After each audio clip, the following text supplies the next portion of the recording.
क्या आपने कभी रात के आसमान को देखकर सोचा है कि इन तारों के पार क्या है?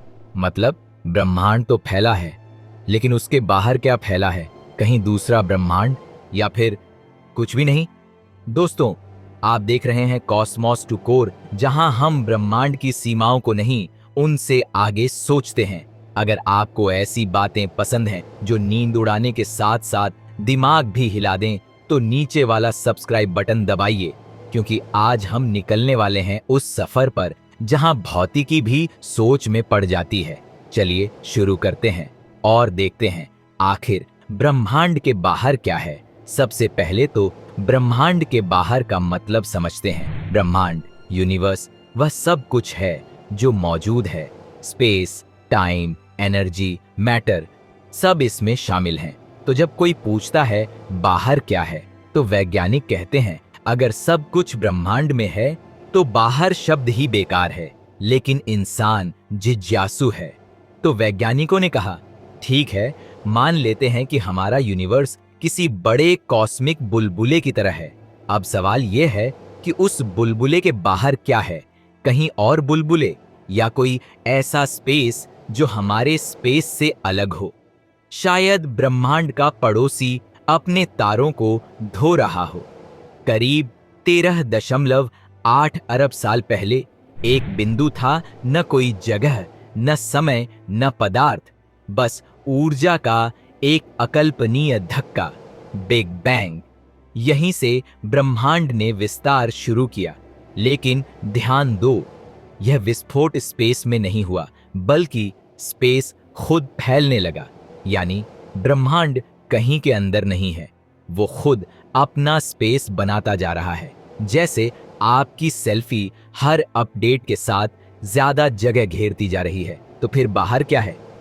शायद बाहर कहना ही गलत है, क्योंकि बाहर की कोई दिशा ही नहीं। कुछ वैज्ञानिक कहते हैं कि हम अकेले नहीं हैं। हमारा ब्रह्मांड तो बस एक बबल है, एक झाग के बीच का बुलबुला, और ऐसे अरबों बुलबुले मौजूद हो सकते हैं। हर बबल एक अलग यूनिवर्स, जहां भौतिकी के नियम भी अलग। कहीं गुरुत्वाकर्षण नहीं, कहीं समय उल्टा चलता है, कहीं शायद आप राजा हों। इसको कहते हैं मल्टीवर्स थ्योरी, यानी हमारे यूनिवर्स के भी भाई बहन हैं। तो मतलब अगर वहां भी यूट्यूब है, तो किसी और वर्जन का आप वहां भी बोल रहे होंगे। दोस्तों, चैनल को सब्सक्राइब जरूर करें। हमारे पास एक सीमा है, ऑब्जर्वेबल यूनिवर्स, यानी जितनी दूर तक रोशनी हम तक पहुंच पाई है। यह व्यास में लगभग 93 अरब प्रकाश वर्ष का है। इससे आगे क्या है हम नहीं जानते, क्योंकि वहां की रोशनी अब तक हम तक पहुंची ही नहीं। तो बाहर शायद और गैलेक्सी हो, या फिर कुछ ऐसा जो हमारे फिजिक्स के पार हो। मतलब यूनिवर्स ऐसा नेटफ्लिक्स शो है जिसका आधा सीजन हमें अभी तक लॉड ही नहीं हुआ है। कुछ वैज्ञानिक मानते हैं कि ब्रह्मांड एक विशाल कर्व्ड स्पेस है। अगर आप सीधी दिशा में बहुत दूर जाएं, तो शायद आप वहीं लौट आएं जहां से चले थे। जैसे गेम में वर्ल्ड लूप हो जाता है। इससे पता चलता है कि यूनिवर्स शायद बंद लूप में है और बाहर कोई दिशा ही नहीं होती। मतलब यूनिवर्स खुद को अपने अंदर समेटे हुए है, एक कॉस्मिक मिस्ट्री बॉक्स की तरह। क्वांटम स्तर पर स्पेस खुद स्थिर नहीं, वह लगातार झिलमिलाता, झाग बनाता और मिटता रहता है। यह है क्वांटम फोम, जो शायद नए ब्रह्मांडों को जन्म देती रहती है। मतलब हमारा यूनिवर्स भी किसी झाग के बुलबुले से निकला हो सकता है, और अगर झाग ज्यादा बन जाए तो यूनिवर्स को चाहिए एक बड़ा सा कॉस्मिक मॉप।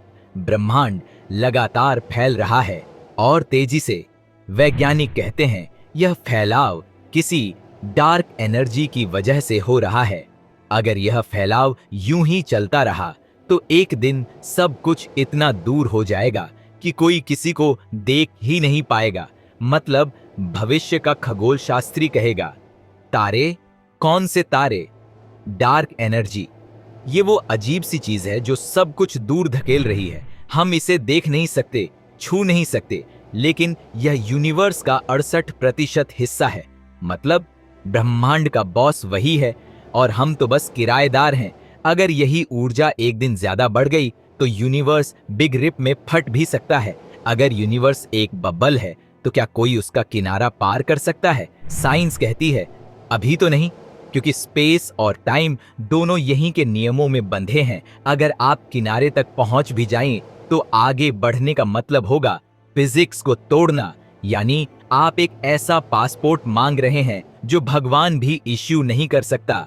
कई वैज्ञानिक कहते हैं शायद ब्लैक होल्स दूसरे ब्रह्मांडों के दरवाजे हों। जो कुछ इनमें गिरता है वो शायद दूसरी यूनिवर्स में निकलता हो। मतलब एक यूनिवर्स का कूड़ेदान दूसरे का जन्म स्थान बन सकता है। अब सोचिए, हमारी गुम हुई मोजे शायद किसी और ब्रह्मांड में वीआईपी ट्रीटमेंट पा रही हों। वैज्ञानिकों ने अब तक लाखों गैलेक्सियां देखी हैं, पर सवाल वही है, क्या ब्रह्मांड की कोई दीवार है? नासा कहता है अगर कोई दीवार है तो वो रोशनी की सीमा पर होगी, यानी जहां से अब तक कोई फोटोन हम तक नहीं पहुंचा। उसके पार क्या है? कोई और ब्रह्मांड या फिर क्लासिक नथिंग? कुछ भौतिकविद कहते हैं वहां स्पेस ही नहीं है, क्योंकि स्पेस यहां से शुरू होता है। मतलब अगर आप वहां पहुंचे तो जीपीएस बोलेगा sorry, universe not found. Big bang के बाद कुछ सेकंडों में ब्रह्मांड ने इतनी तेजी से विस्तार किया कि वो किसी कॉस्मिक गुब्बारे जैसा दिखा। इसे कहते हैं कॉस्मिक इन्फ्लेशन। विज्ञान कहता है कि शायद हर छोटे क्वांटम बबल ने अपना अपना ब्रह्मांड बना लिया, यानी हमारा यूनिवर्स भी किसी और बड़े बबल यूनिवर्स के अंदर हो सकता है। यानी अगर कभी ब्रह्मांड छींक दे तो शायद एक नया यूनिवर्स बन जाए। आप सोचिए, हो सकता है हर फैसला जो आपने कभी लिया या नहीं लिया वो किसी और ब्रह्मांड में चल रहा हो।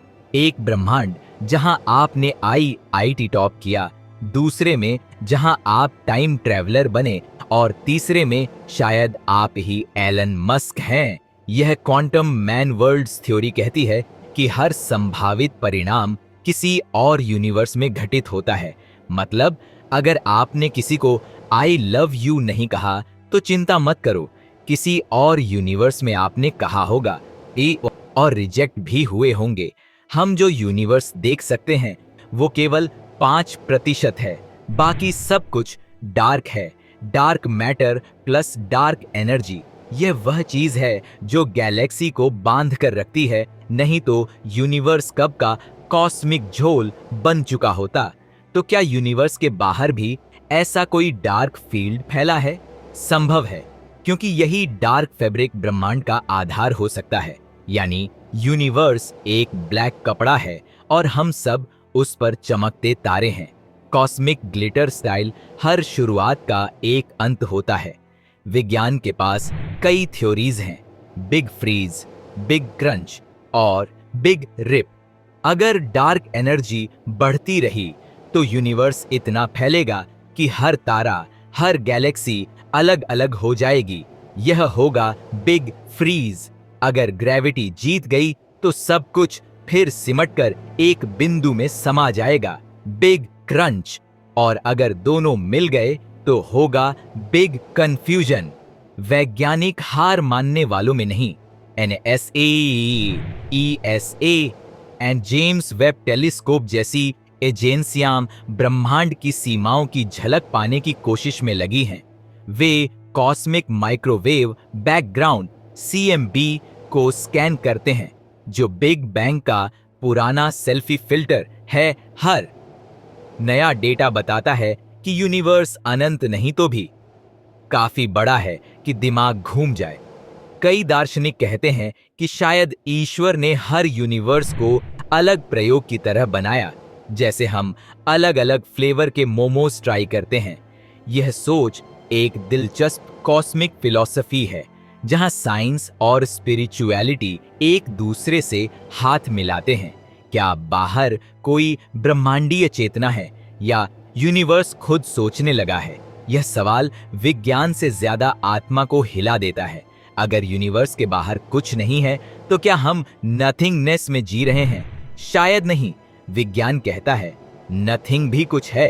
क्वांटम वैक्यूम के अंदर भी एनर्जी झिलमिलाती रहती है और यही एनर्जी सब कुछ बनाती है। यानी कुछ नहीं भी बेरोजगार नहीं है, वो भी काम में लगा है। तो डरिए मत, यूनिवर्स का बाहर भले खाली हो, पर वो भी एक संभावना है।